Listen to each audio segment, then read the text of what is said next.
This is the generation of them that seek his face. This is the generation of them that seek his face.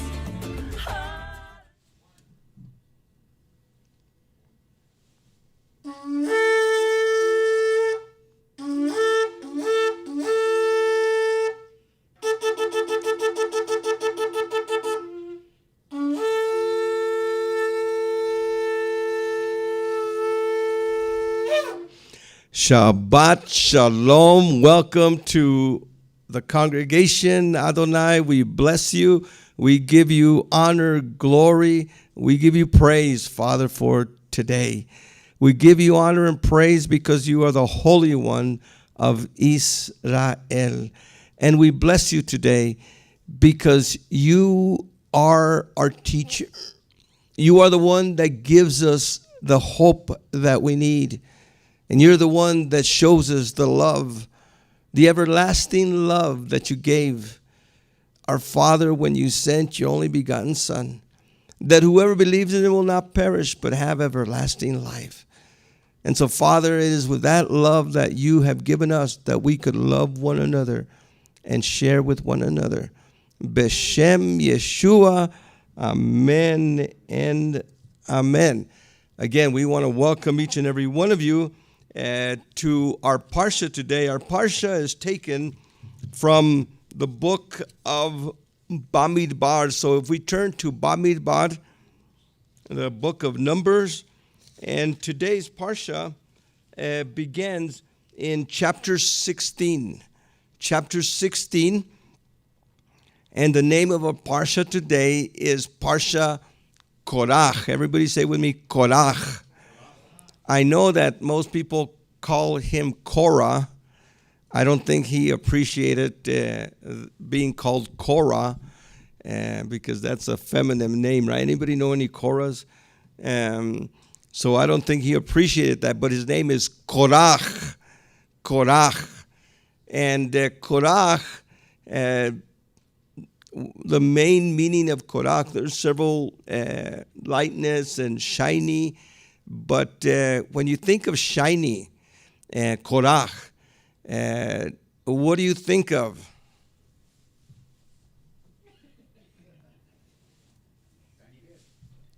Bald head. So that's what Korach means. Means baldy or bald-headed one or one with a shiny head or shine. And so there's a lot of variance as to the name.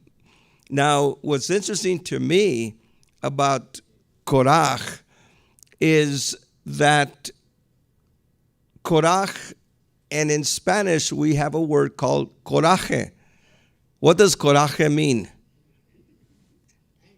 Anger, being upset, un corajudo, someone that is always angry, always mad. Coraje. Now, Korah, doesn't mean anger, but what's interesting to me from the meaning of the Spanish word coraje is that this was an angry man. Korah was an angry man, and we're going to look upon him today. And the other section we're going to study today, in fact, if you look on the screen, there are 9 sections to our teaching on Korach. And so we're only going to take a few of those sections. We're going to study about Korach and all the situations that came out of that. And then we're going to teach on tithing and pastoral compensation. And because those are questions that many people have. So let's go ahead and read from Korach chapter 16, and we're going to read verses 1, 2, and 3. And I do apologize.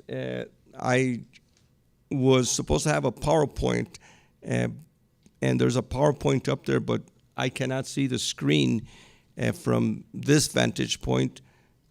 So I really don't know where where we're at as far as in the PowerPoint. So I'm just going to go through the teaching here that we had. Korach, son of Izhar, son of Kohath, son of Levi. Dathan and Abiram, son of Eliab, and On, son of Pelath.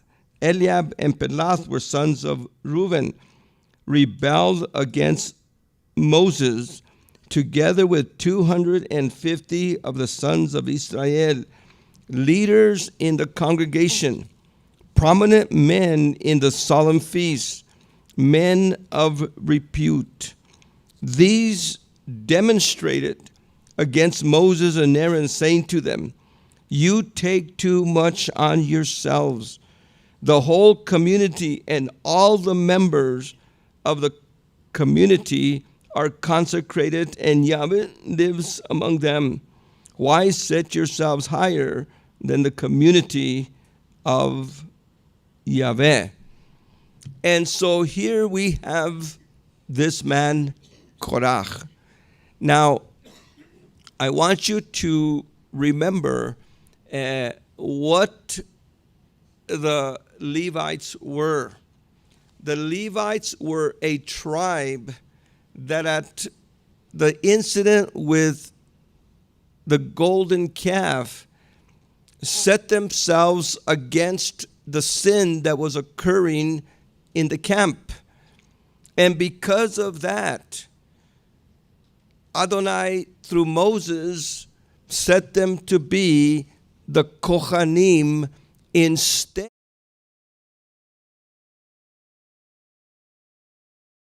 For the golden calf incident, the firstborn of every family, the firstborn son, was the Cohen. He was the priest of the family. And every family had a priest, and that was the firstborn son.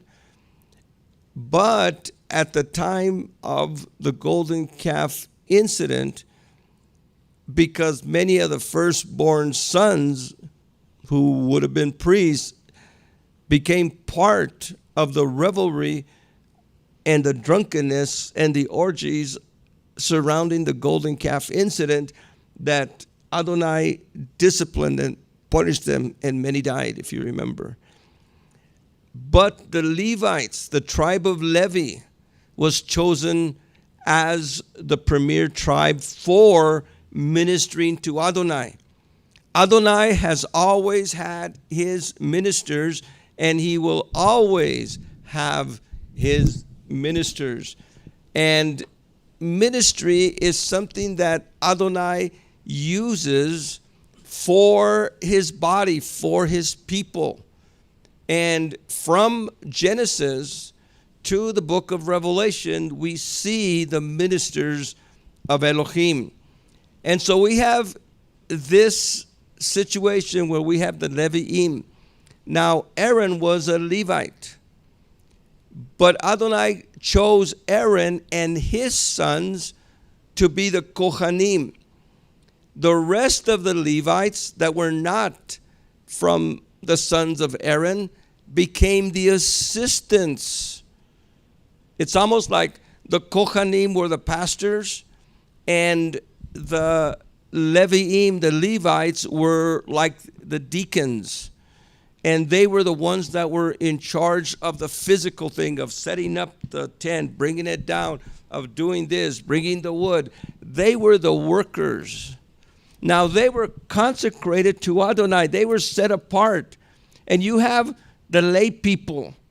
Now, the word layman in our English, and a lot of people don't like that term. In fact, we have the term the clergy and the laymen, the clergy and the lay people. And a lot of people don't like the term clergy and lay. And a lot of people don't like the separation between the clergy and the lay people.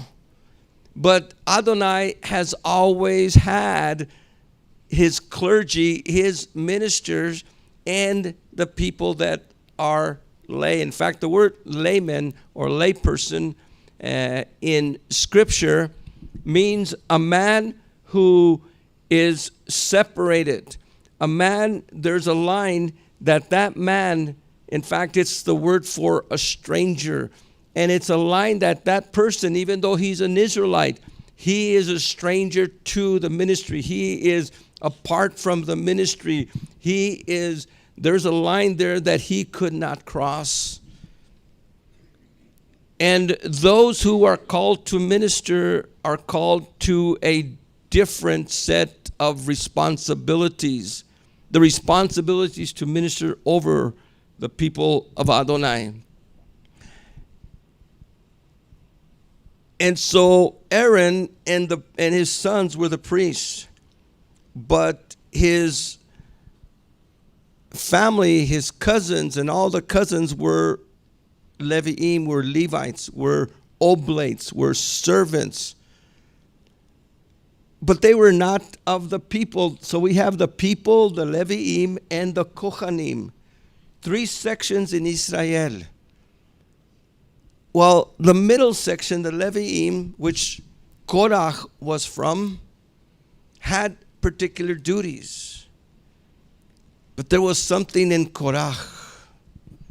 There was something in Korach when he saw Aaron, when he saw Aaron's sons, when he saw them ministering to Adonai, and he saw them doing things that he couldn't do. Now, he could do things that the people couldn't do, that the lay people couldn't do, but he couldn't do things that they could do. And there was something in his heart. There was something in Korach's heart that he desired the ministry. And he desired to be in the kahuna. The word kahuna is a Hebrew word that means the priesthood. The great kahuna is the high priest in Hebrew. It's a Hebrew term. It's not a Hawaiian or anything else. It's a Hebrew term, the kahuna, the priesthood. And he envied. He was jealous. Now, he had a better part than the people, closer to Adonai, and he was in the ministry. He was doing service. He would do the incense and all that, but he wasn't a priest. He wasn't a Cohen.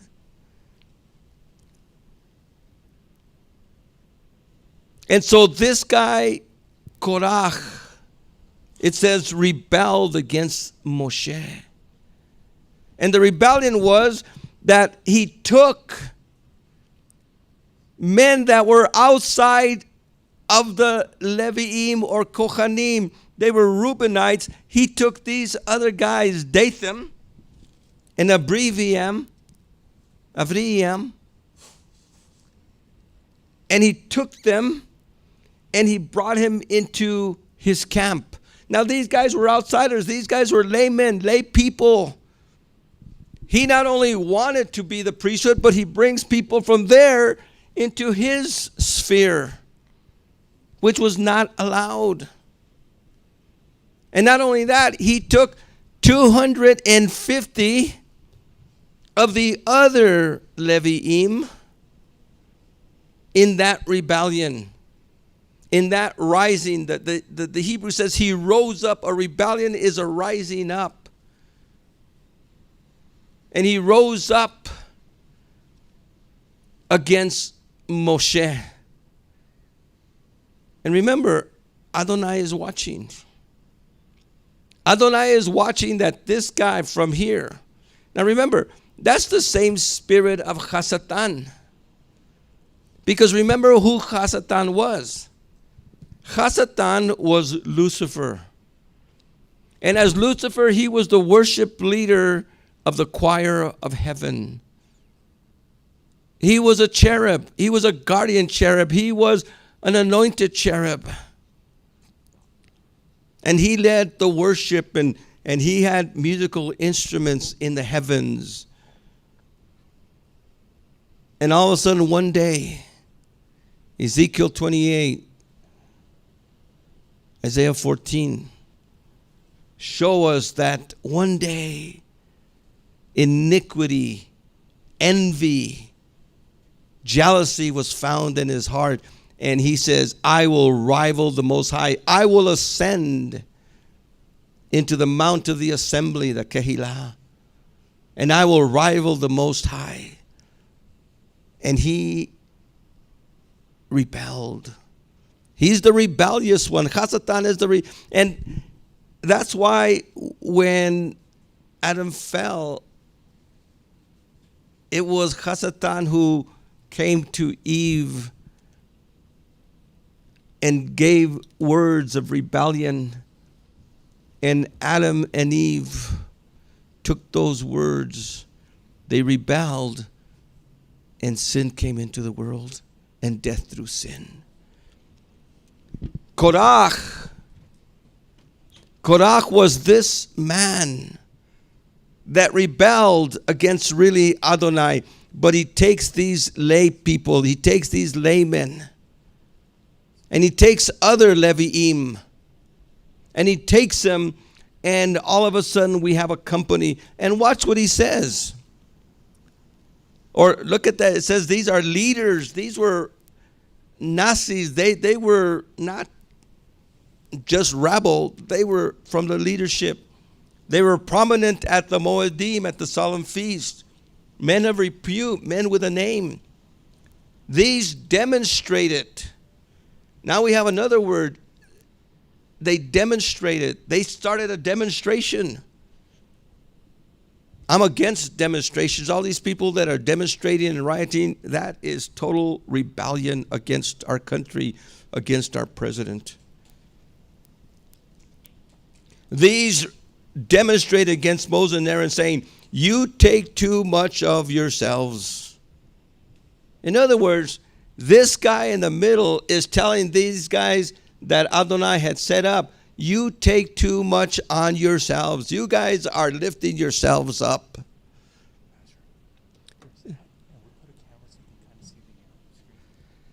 Now, one of the things that is of mighty importance is for us to know our place in the work of Adonai. What is your place in his work? In the work that he gives you, in the calling that he gives you, we must be content. I have to be content where I'm at. In fact, Adonai has given ministries to other men that are greater than mine, and some that are lesser than mine. But that doesn't matter. Because where we are, we must be faithful, and Adonai will bless us according to the faithfulness where he puts us. If you are to be a minister in the future, it is where Adonai puts you. Our gifts make room for us. We should never open doors for ourselves. But it's Adonai who called. Adonai called Aaron and his sons here. He called Korach and all his brothers and cousins here. And he called the lay people there. But Korach here is saying, Aaron, you take too much on yourselves. It's not Aaron, it's Adonai who put him there. Aaron didn't put himself there. Moses didn't put himself there. Moses was a shepherd. Adonai called them from shepherding sheep to herding goats. You take too much on yourselves. And watch what he says. The whole community, the whole kachal, the whole synagogue in the Greek, the whole community, the whole assembly, and all its members were all holy together. Well, yeah. We all must be holy together, but there's a responsibility of the Kohanim. And remember what holiness is. Holiness is separation. So the Leviim, all the Levites have to be separated, more separated than the people. And the Kohanim have to be more separated than the Leviim. And that separation is not this separation, and this separation is not that separation. Others may, I can't. All the members are holy. We're all the same. I've had so many people throughout the year say, remember, we're all the same. We're all in the same thing. And, no, we're not. There's different responsibilities that Adonai gives to different people, as we're going to see. And all people are consecrated. And Yahweh lives among everyone. Yes, he does, but everyone has different responsibilities in his presence. Why set yourselves higher than the whole community of Yahweh? Now, in a sense, Korach and these people are speaking for Yahweh. Think of it. You guys are setting yourselves against the congregation of Yahweh. In other words, they're on Yahweh's side. And Moses and Aaron are the rebels. To Korach, Moses and Aaron are the rebels. And their sons and the whole kahuna, the whole priesthood are rebels. And we are the people of Yahweh. We are right and you guys are wrong. I've heard that so many times.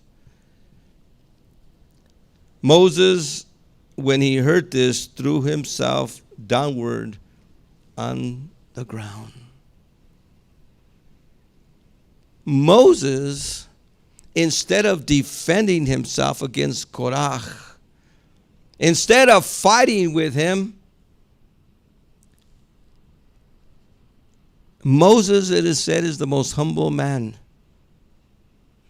The most humble man. And he humbled himself. He humbled himself and got to the ground and started worshiping and praying. When people come against us,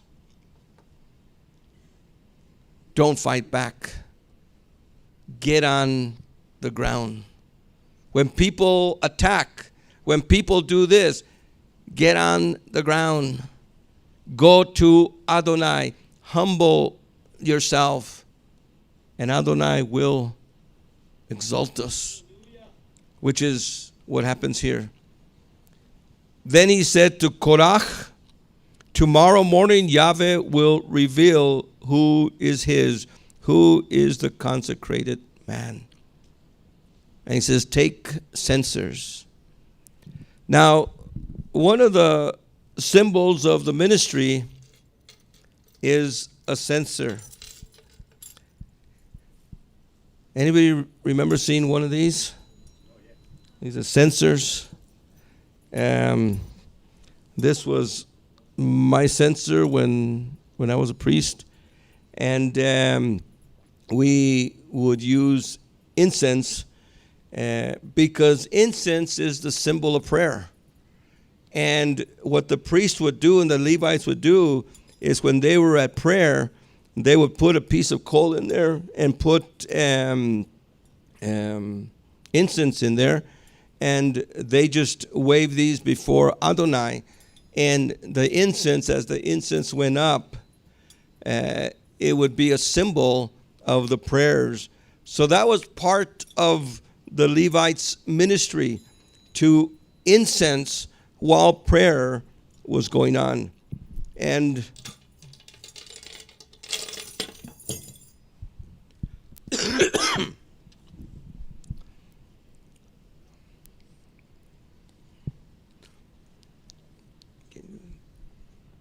to incense while prayer was going on. And so Moses says, take censers and give them to all these men. And we will see, verse 10, who is near him. And now you aspire to the office of the priesthood. Against Yahweh himself, you have joined forces. You have demonstrated. You and your followers for what Aaron, who is Aaron, that he should come against you. It's not against Moses and Aaron that Korach rebelled, demonstrated, rioted. It was against Yahweh himself. So always remember this. You must be very careful in speaking to those that Adonai has set over you, because in many cases, probably in the majority of cases, it is against Yahweh that you are coming against. And so here is one example of that.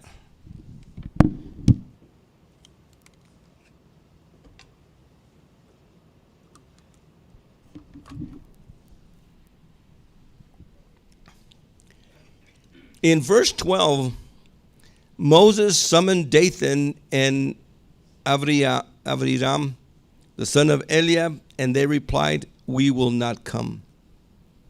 Was it not enough that you took us from the land where you take us to a land of milk and honey, to die in this wilderness without seeking to rule it over us?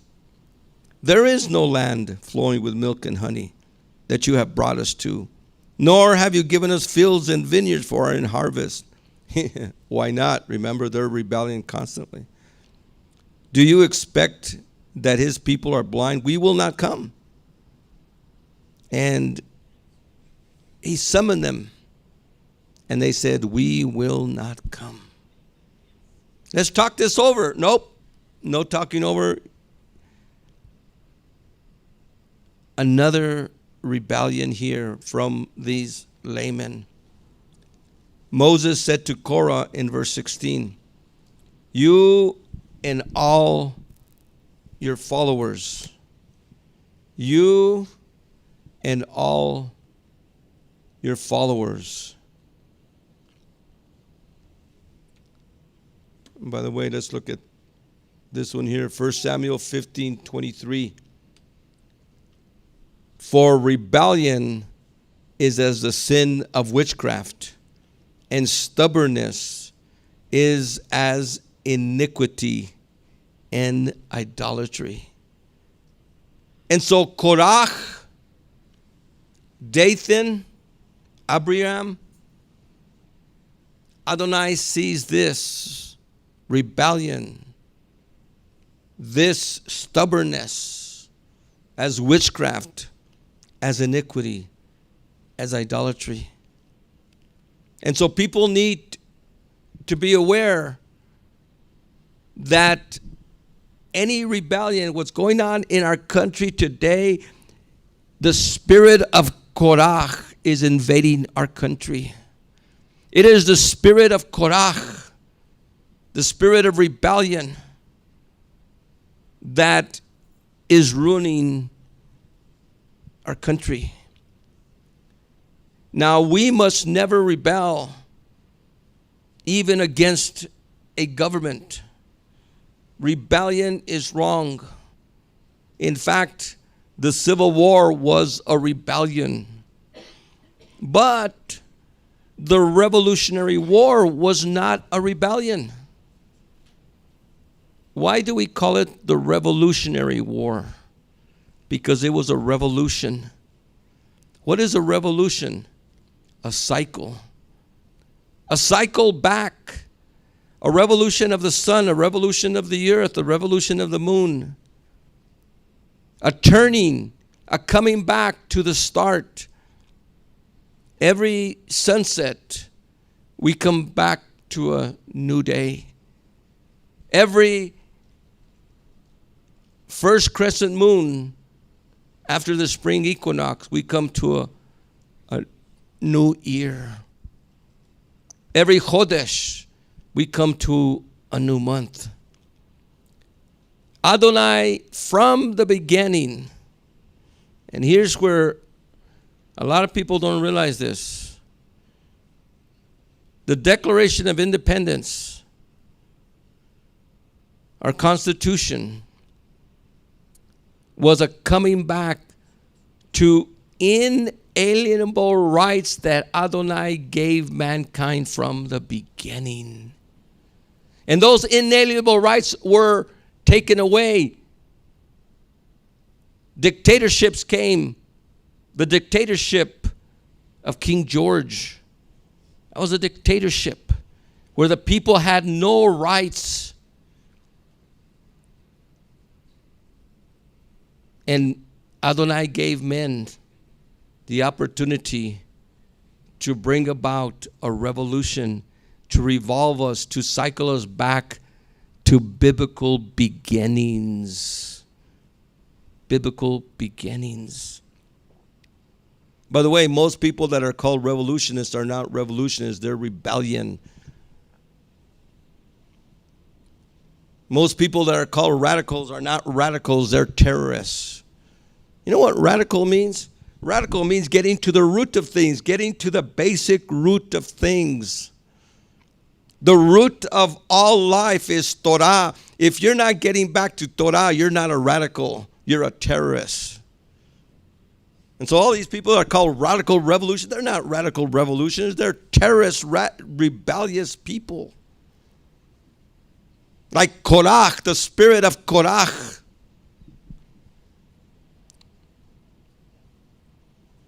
And the kavod, the glory of Adonai came down.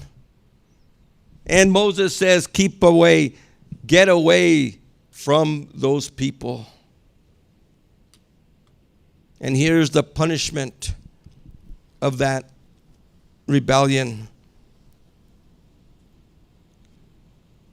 Moses said, by this you will know, verse 28, that Yahweh himself has sent me to perform all these tasks, all these responsibilities. Remember, it's Yahweh who sent me to do these responsibilities. I did not set myself up. In fact, remember, he didn't even want to go.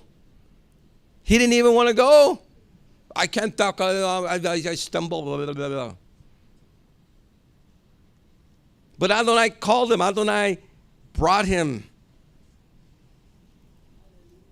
If these people die a natural death, he says, such as men commonly die, then Yahweh has not sent me. But if Yahweh does something utterly new, if the earth should open its mouth and swallow themselves and all that belongs to them, and that they go down to Sheol, to the grave, then you will know that these men have rejected Yahweh. The moment he finished saying all these words, the ground split open under their feet. The earth opened its mouth and swallowed them, their families too, and all of the men of Korach and all their belongings. Woo! Look at that. Look at that. The punishment of their rebellion. The earth opened up, and there goes their tents, there goes them, their belongings, their families, and all who stood with them. Always be careful that you don't stand next and support a rebellious man.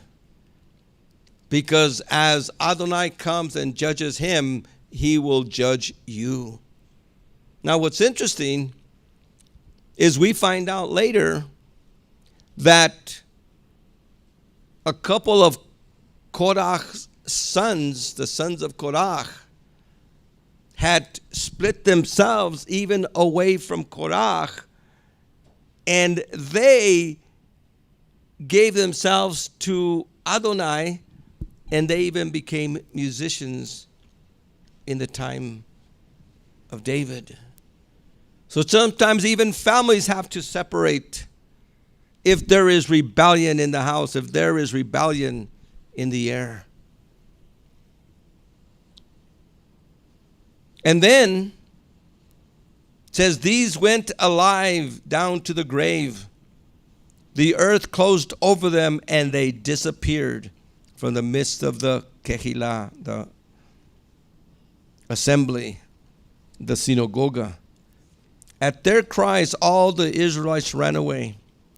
Fire came down and consumed the 250 men carrying incense. So can you imagine that procession? 250 men carrying incense. And as they were carrying incense, the fire of Adonai came. The lightning of Adonai. Many times you've heard that idea. Oh, I don't want lightning to strike me. Well, it struck here. And fire came down. Lightning came down and consumed 250 men. Now, look at this.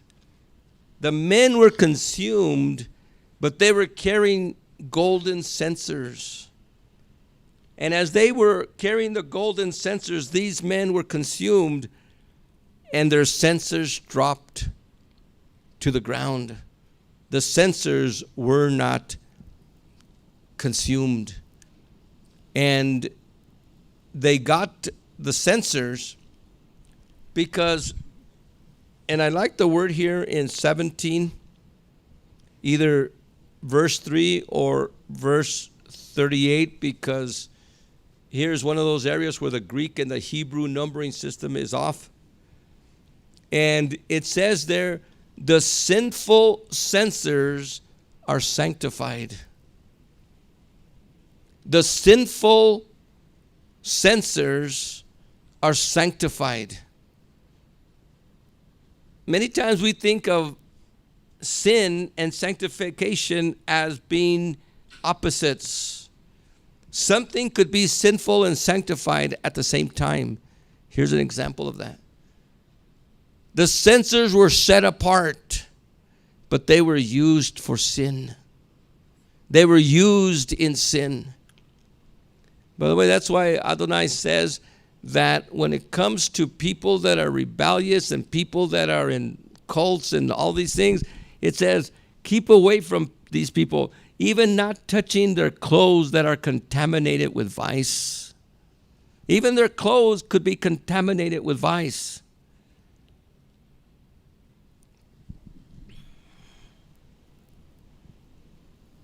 And Eleazar took the bronze censers that the men had carried, and they were destroyed by fire.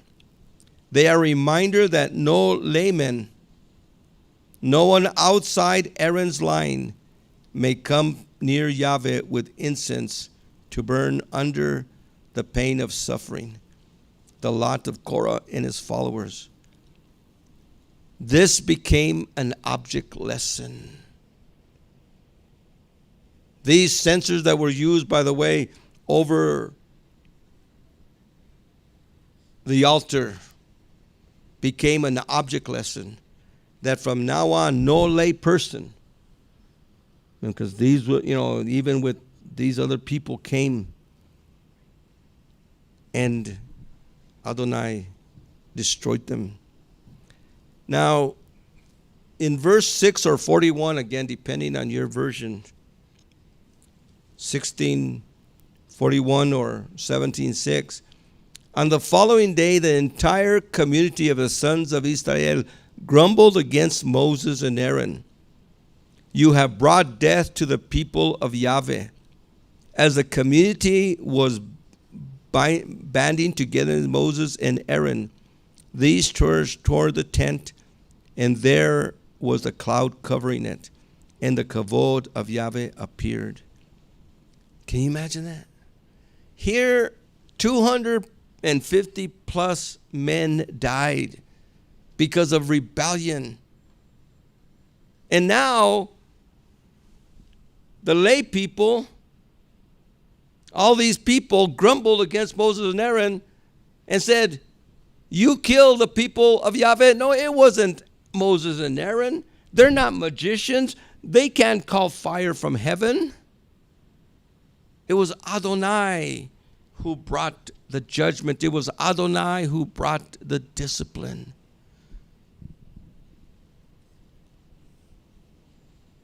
And Aaron intercedes. In fact, one of the things that occurs is Adonai brings a plague. A plague, a COVID-19, worse than a COVID-19. And he brings this plague on the people, on all the community of Israel, and he's going to destroy every one of them. The only people that are going to be left is Aaron and his family, and Moses and his families, and all the Levites, and all the people are going to die. Think of it. Can people learn from someone else's mistakes? And Adonai and Moses tells Aaron, go make atonement for the people. So he goes and make atonement. And the plague already started killing people. In verse 14 or 49, 16:49 or 17:14, there were 14,700 victims of that plague, not counting those that had died with Korach. Then Aaron came back to the tent of meeting. The plague had been halted. 14,700 people died of the community of Israel before it was stopped by Adonai and Moses' intercession. I don't know how many people have died with the coronavirus. I think, 400 and something here in New Mexico? I don't know how much it's been in the United States or worldwide. But in this community of Israel, 14,700 people died because of the plague, because of the virus, whatever that was. And it was a judgment. I'm not saying that the COVID-19 is a judgment.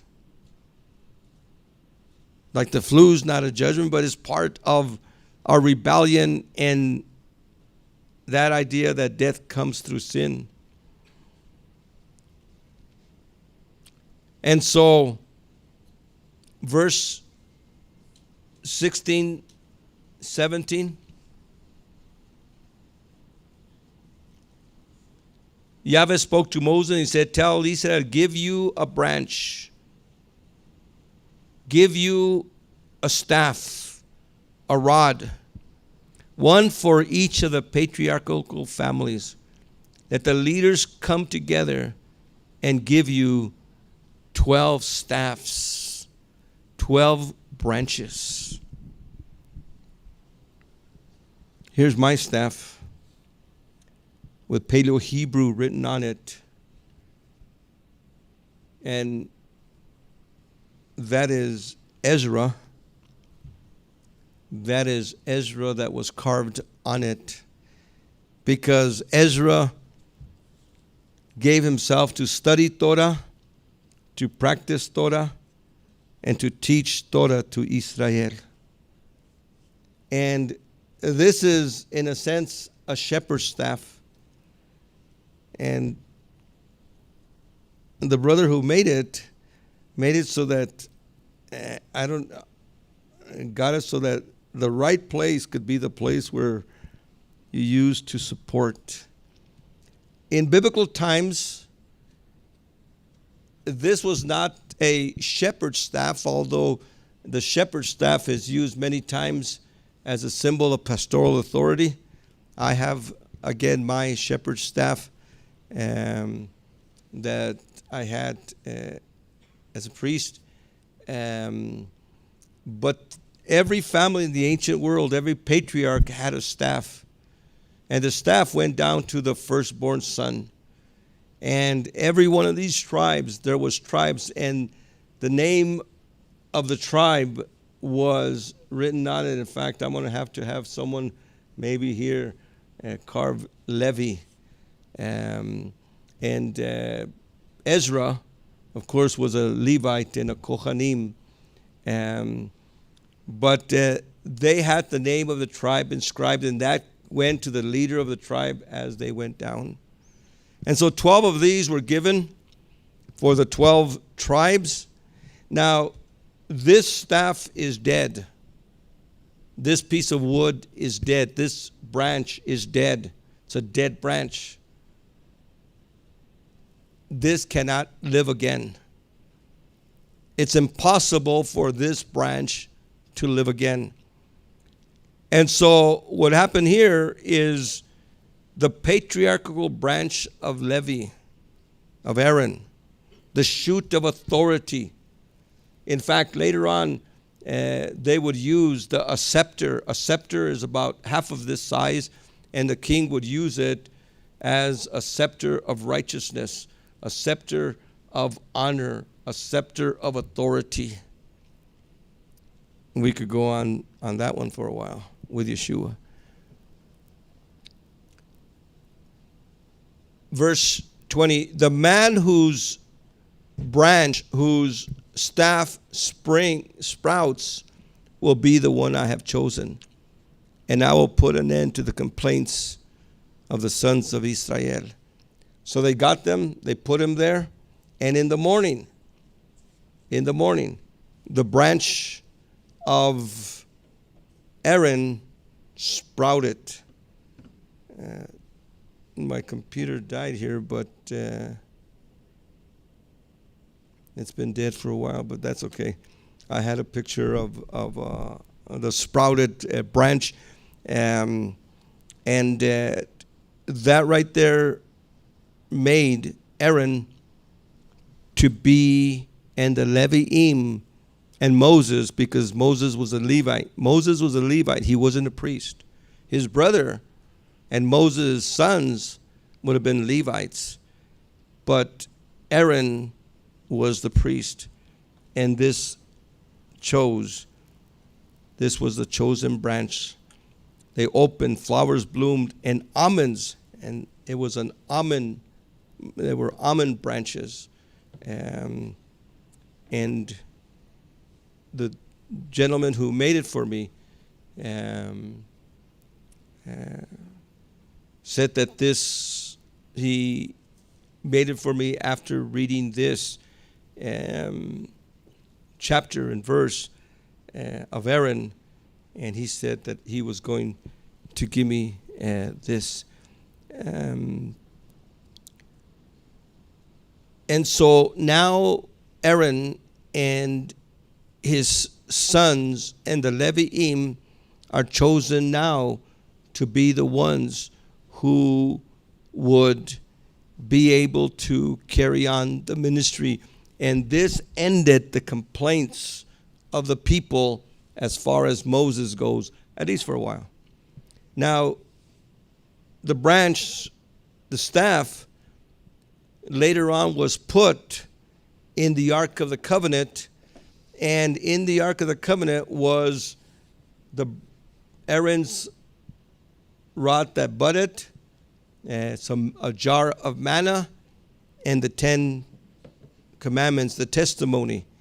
And so this was one of the objects that was in the tent. Now we get into another section, and this is a section of the priests and the Levites' compensation. Go with me to Numbers 18:21. 18:21. Now, there's a lot of places, for example, 18:8, I myself have given you charge of all that is set aside, everything that the sons of Israel consecrate, I give to you as your portion. All the best of the oil, verse 11 and 12. The wheat, the first fruits, I give to you. The first produce of the land shall be yours. And every firstborn shall be yours. In fact, here's where we also have another section of the Pidyon Haben, because everything that is given for the Pidyon Haben was given to the priests. Verse 19, I give to you and your sons and daughters by perpetual ordinance. This is a covenant of salt forever before Yahweh. How many of you heard of the salt covenant? The salt covenant, regardless of what other people have said, this is the only place that it's really found. And salt is a symbol of endurance, because salt is something that you use to preserve. The salt covenant here is that all the tithes, the first fruits, belong to the leadership, belong to Aaron, his sons, and the Leviim. Verse 21, 18:21. See to the sons of Israel, as the sons of Levi, I give as their inheritance all the tithes collected in Israel in return for their ministry, for the ministry they render in the tent of meeting. The sons of Israel must no longer go near the tent of meeting. To Levi, verse 23, belong the ministry of the tent of meeting, and the Levites will bear the burden of their sin. This is a perpetual law for all your descendants. Verse 26. When you receive the tithe from the sons of Israel, which they must pay you, and which I am giving to you as your inheritance, out of this you must set aside a portion for Yahweh, a tithe of a tithe. Even the Levites and the Kohanim are to tithe, and you always tithe up. Verse 31, you may consume them everywhere. This is your payment for serving in the tent of meeting. These are your wages. These are your wages. These are your wages. And so in the Mosaic covenant, the tithes were the wages of its ministers. Now, what's interesting is that Yeshua was supported by his followers. In fact, one of the interesting things, go with me to Luke 8:1. Luke 8:1. And it says there in Luke 8:1,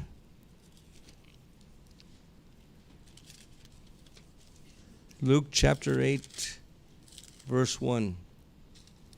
Now after this, Yeshua, he made his way through the towns and villages, preaching and proclaiming the good news, the gospel of the kingdom of Elohim. With him went the 12. Now watch this. As well as certain women who had been cured of evil spirits and ailments. Mary, surnamed the Magdalene, of whom 7 demons had gone out. By the way, she wasn't a harlot. Everybody thinks that Mary Magdalene was a harlot. She wasn't a harlot. She was just a lady that that Yeshua had cured of demons. Johanna, the wife of Herod's servant Cusa, Susanna, and others, who provided for them out of their own resources. It's interesting that a lot of finances that come into any congregation, it comes from the women. And in Yeshua's thing, Yeshua was provided financially. Now, he's provided by other men also. We have seen this other places. But here, I just want to make sure that we have this example that the women that provided for the needs, and it's possible that one of those women was Peter's wife also, because later on, Paul says, well, Peter takes his wife along, and some of the other apostles take their wives along. But we have even Yeshua. You know, Yeshua and his disciples, they didn't work. They had left the their business behind. How were they supported? They were supported by their followers. Now, Yeshua taught this. This is a word of Yeshua. And I'm going to ask someone here to find in the Gospels where Yeshua said this. And these are the words, these are the very words of Yeshua. Those who preach the gospel should get their living from the gospel. Which gospel? Which gospel? 1 Corinthians. It's not in the gospel. Paul says, Yeshua said, the Master said, those who preach the gospel should get their living from the gospel. But those are words of Yeshua. Those aren't words of Paul. But Paul says, Yeshua said, the Master said. That follows along with what John said, that not everything written in John or any of the Gospels, not everything written, in fact, there's so much written that cannot be put in, or else there wouldn't be no books to fit everything he said. So some of the things that Yeshua said are things that the apostles later on said that Yeshua actually said. Now, how should tithing and support and compensation be provided today? Go with me to, and I can't see that too close, is that 1 Corinthians 9? 1 Corinthians 9. Go with me to 1 Corinthians 9.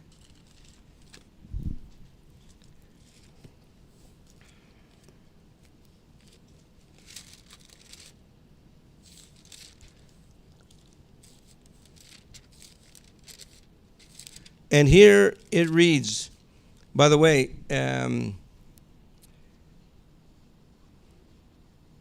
verse 3, my answer to these who want to interrogate us is this: have we not every right to eat and drink, and the right to take a believing woman around with us, like the other apostles and the brothers of the Master and Cephas? So the apostles, the brother of Yeshua, half-brother James, and Peter took his believing wife around with him. Are Barnabas and I the only ones not allowed to stop working? Because in Corinth, Paul had to work in Corinth to support himself, because the Corinthians were very stingy people. Now the Philippians were very giving people, and they gave. And Paul says that my Yahweh shall supply all your needs according to his riches and glory. But that's not a verse by itself. That's if you give, and because you give, because the Philippians gave, then Yahweh would support them. Nobody ever paid money to stay in the army. Now that's a good one. That's a very good one. How many of you in the military paid them? No, we got paid, right? Well, a little bit. But we got free room and board. I joined the Navy because I like the Navy pants, bell bottoms. Those were in the 60s. I didn't like those army straight pants. I like those dungarees. Nobody ever planted a vineyard and refused to eat fruit from it. Anybody of you plant a garden and, I don't want to eat? Who has ever been there that kept flocks and did not feed on the milk from his flock? These may only be human comparisons, but does not the Torah itself say the same thing? It is written in the Torah of Moses, you must not muzzle on the ox when it's treading on the corn. Is it about oxen that Elohim is concerned? Or is there not an obvious reference to ourselves? Clearly, this was written for our sake, to show that the plowman ought to plow in expectation, and the thresher to thresh in expectation of getting his share. If we have sown spiritual things for you, you should not be surprised if we harvest your material things. That's what the Levites did. The Levites and the Kohanim sowed spiritual things, and they were compensated by the tithe. Well, Paul is bringing this to the new covenant, to a messianic congregation, because the messianic is also Mosaic.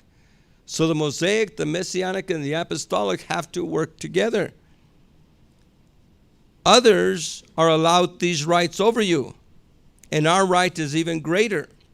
In fact, we have never exercised this right. On the contrary, we have put up with anything rather than obstruct the gospel of Messiah in any way. Remember that the ministers serving in the temple, by the way, the temple was in operation when this was written.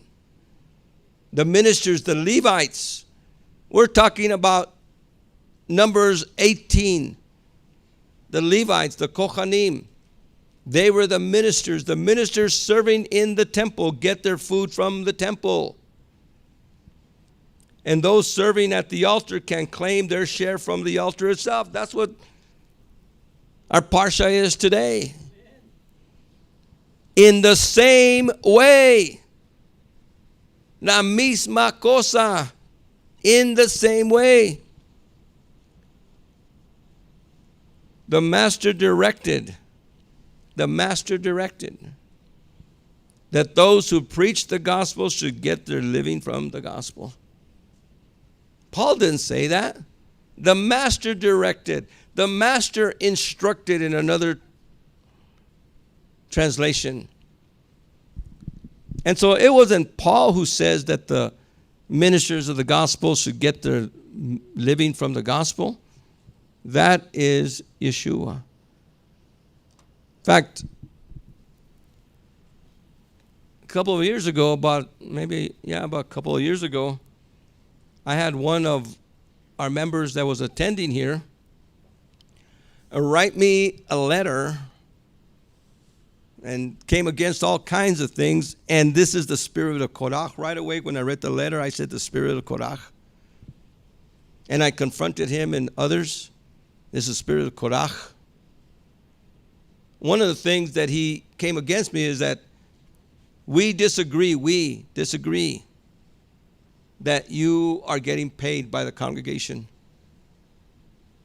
No minister should get paid. Every minister should go and get his own job and work. Kind of accused me by some of what he said of being lazy. May Adonai bless that man today. And they came against me because we received tithes. They came against us, this congregation and myself, because we received tithes and offerings. In fact, they're so much into Torah, so much into the legalism of how long the seats or how you should wear them. But they don't believe in tithing. But this is something that is of Adonai. Let's go to 1 Timothy 5:17. 1 Timothy 5:17.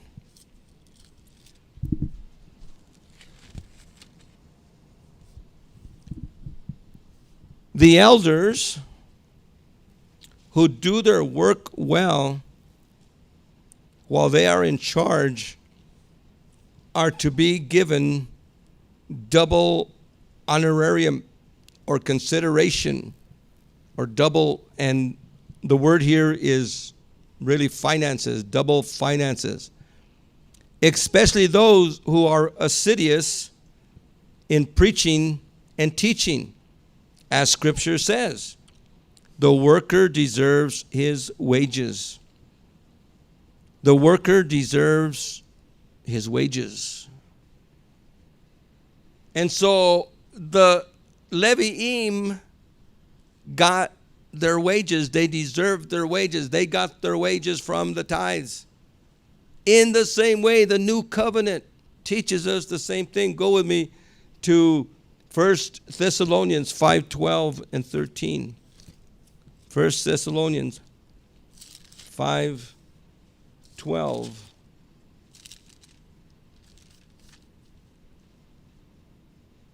We appeal to you, brothers, to be considerate of those who are working among you and are above you in the master, as your teachers. Have the greatest respect and affection for them because of their work. So, by the way, Paul says, hey, lay hands suddenly on no man. In other words, don't ordain, don't lift up, don't rise up any man before their time. And we know that there's been people that have abused, financially stolen from the ministries and ministers. And even ministers have risen up and stolen from the congregation. We know there is sin everywhere. But because there's sin and there's people that have used finances, one of the qualifications for an elder is that he should not be after money, sordid money.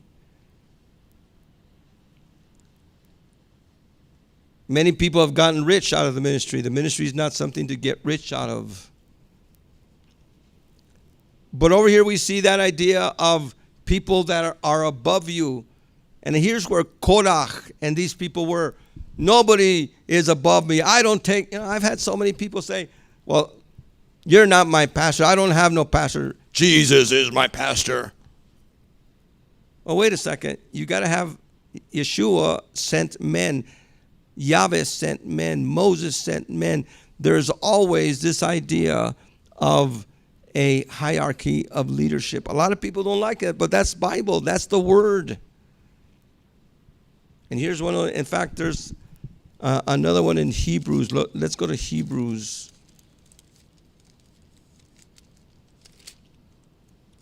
In the book of Hebrews, go with me.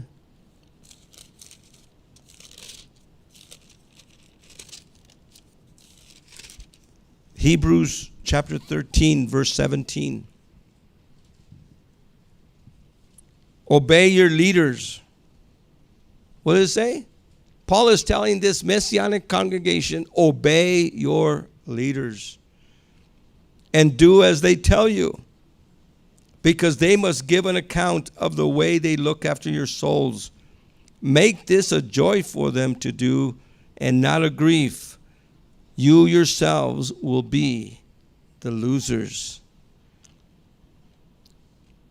One thing that a lot of people don't realize, I am going to have to give an account for you, for every one of you. Now remember, you're not going to have to give an account for me. You're not going to stand up before Adonai and have to give an account for me. But I'm going to have to stand up and give an account for myself and for every one of you. For every one of you. That's why when there's Korach people, and most Korach people will leave disgruntled, most disgruntled people leave, have the spirit of Korach. They are going to be the losers. They're going to lose out.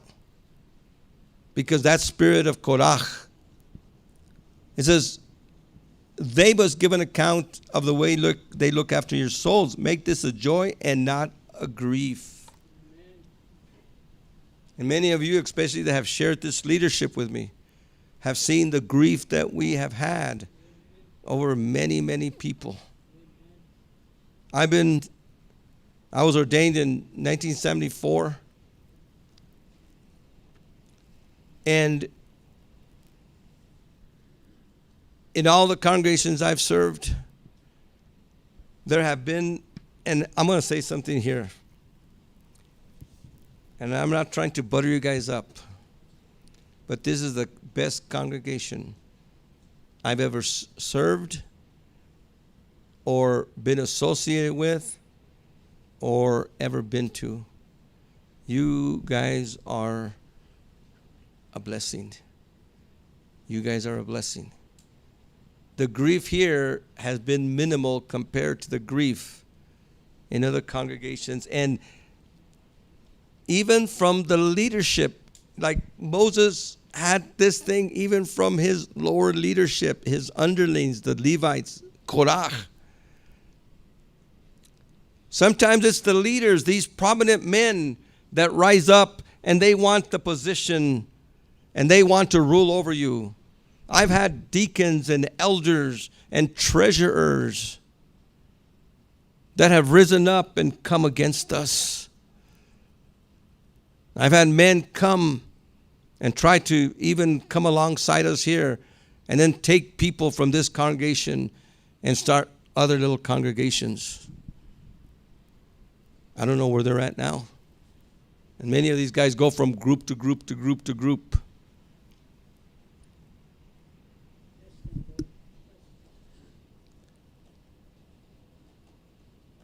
By the way, a lot of people use 1 Corinthians 16 as in the New Testament, we don't give tithes, we give only offerings. The 1 Corinthians were offerings for the poor in Jerusalem. And what Paul said is for them to keep the tithes on the first day of the week after the day of the Sabbath. Keep the offerings, in your home.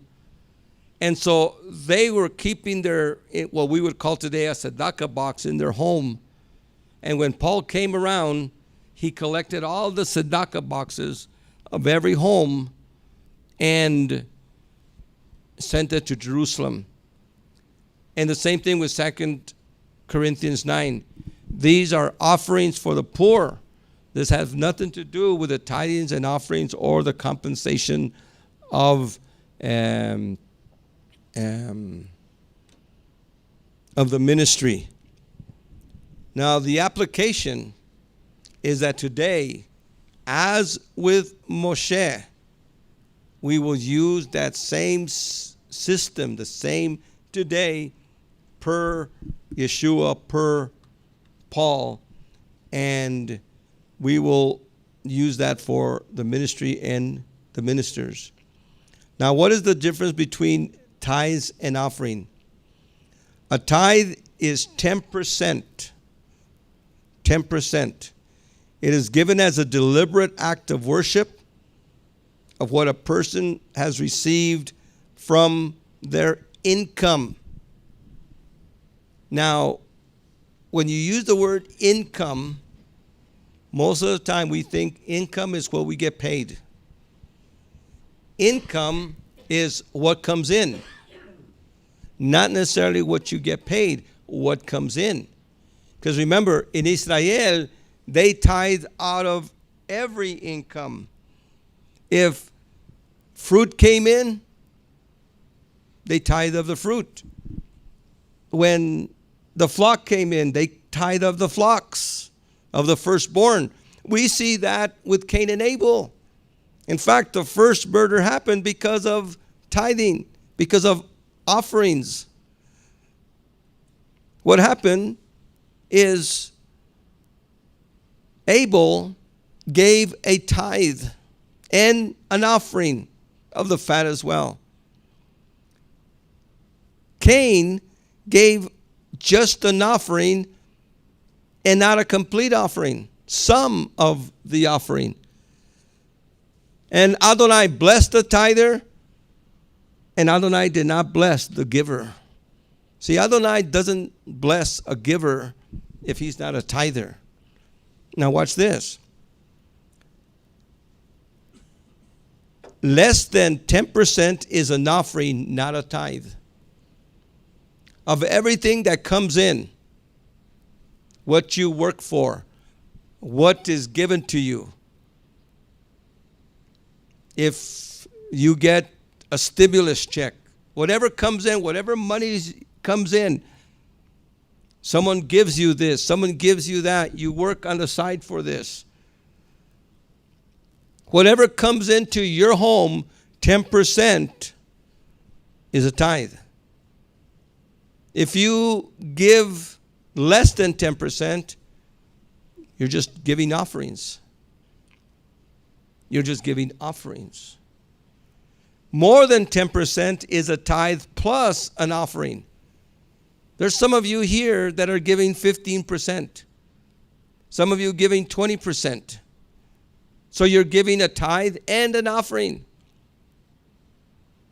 And of course, the tithe and the offering should really go to the place that you're being blessed.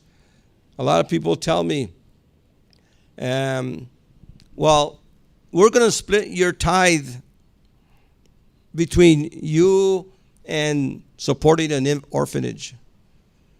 I tell them, I'll tell you what, why don't you just give all your offering to that orphanage? Because you're not giving a tithe.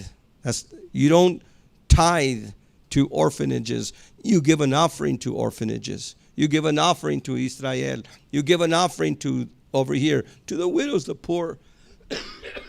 Those are offerings. The tithe comes to the storehouse. One of the things that most congregations have is we have very few tithers here. Very few tithers. We have a lot of people that give offerings. In fact, we live on the offerings of people, not the tithing. If we were to live on your tithing, we would be doing so much, we wouldn't have a mortgage.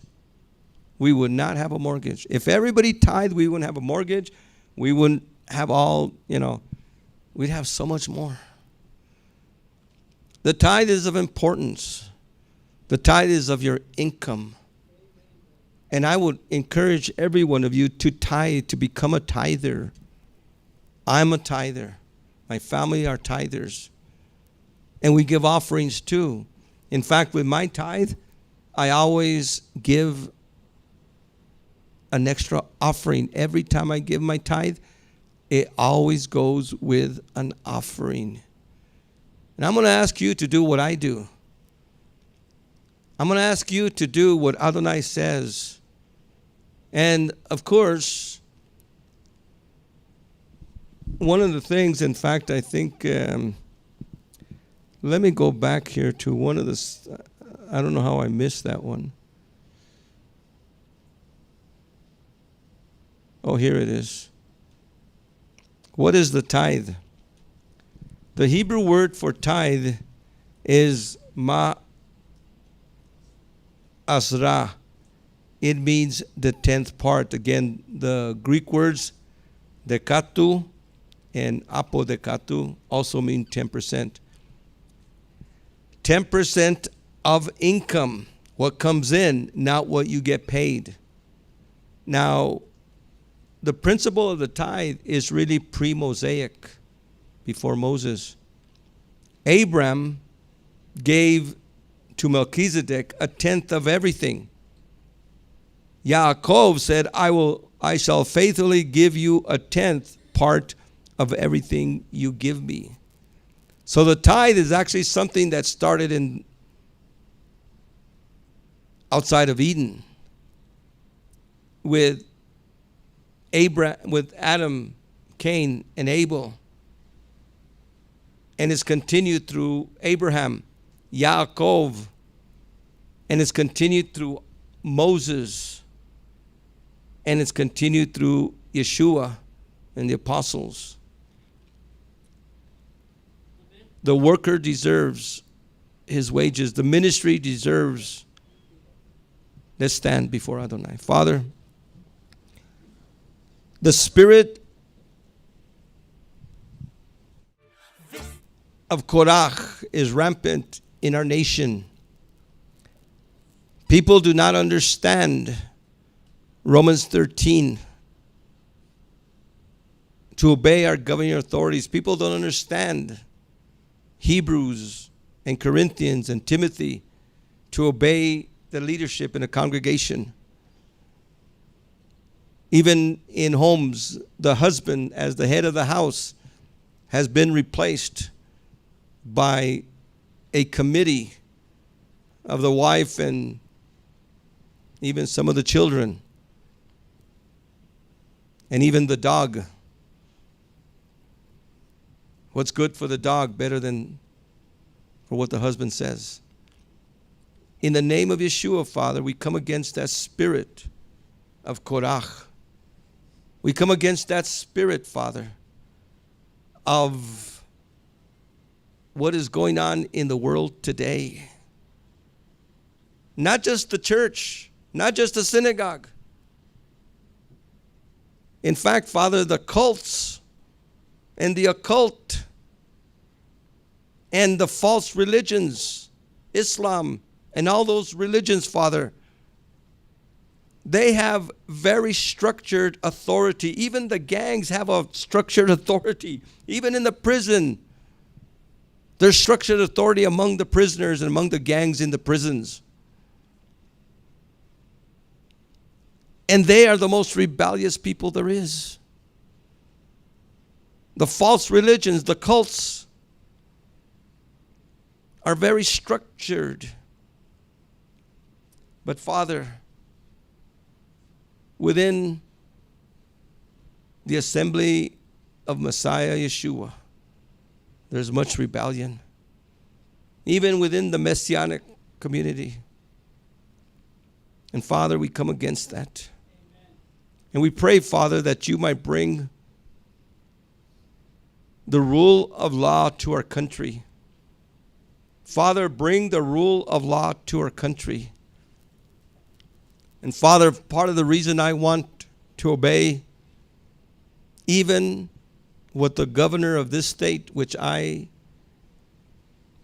do not respect, but I ask you to bless her and convict her and bring her to your Torah. But Father, because she is the governor, I want to comply. Because I must obey according to Romans 13. I must obey my governing authorities. And that's why we pay our taxes. We know, Father, that the Caesar at the time that Paul wrote that was Nero, one of the worst dictators the world has ever known. And he's the one that cut off Paul's head. And so, Father, we know that when Paul writes that he's writing it about an evil government. But what he says is of vital importance because we do not want to be rebellious. I ask that you bring a revolution back to the United States, even this week, back to the Constitution. I ask that you bless our president and that, Father, all the enemies of our president, both foreign and domestic, might be silenced. I ask that you bless, Father, and that you give us 4 more years of greatness. We come against this COVID-19 crisis. We come against this plague. In the name of Yeshua, Father, I ask that by the blood of Yeshua, by the atonement of Yeshua, that this plague might be stopped. Especially here in our city, our state. And people said we will never go back to the way it was. Yes, we can. Yes, we can. In the name of Yeshua. Amen. Yeverechecha Yahweh va'ishmerecha. Ayir Yahweh panavelecha vichunecha. Asa Yahweh panavelecha. Vayasem lecha. Shalom. May Yahweh bless you and keep you. May Yahweh make his face shine upon you and be gracious unto you. May Yahweh lift up the light of his countenance upon you and give you his peace. Shalom, shalom. You may. Shalom, shalom. Welcome to Olive Tree Fellowship and Torah Unleashed Ministries. Thank you for joining us on our channel. If you have enjoyed this teaching and would like to see more, please like and subscribe to our YouTube channel. Don't forget to click the notification bell so that you can be notified when we have new videos. If you would like to support Olive Tree Fellowship and Torah Unleashed Ministries, please visit us at olivetreefellowship.com or TorahUnleashed.org. We thank you for your past support and hope to continue with you. Shalom, shalom. Have a good day.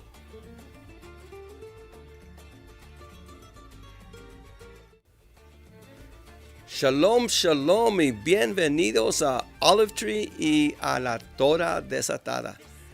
Les doy gracias a ustedes y a Adonai por su apoyo que nos han dado aquí. Y si quieren continuar a hacer una donación, pueden ir aquí en TorahUnleashed.org o en olivetreefellowship.com y ahí pueden dar una donación. Su apoyo, su ayuda es importante en estos días. Shalom, shalom.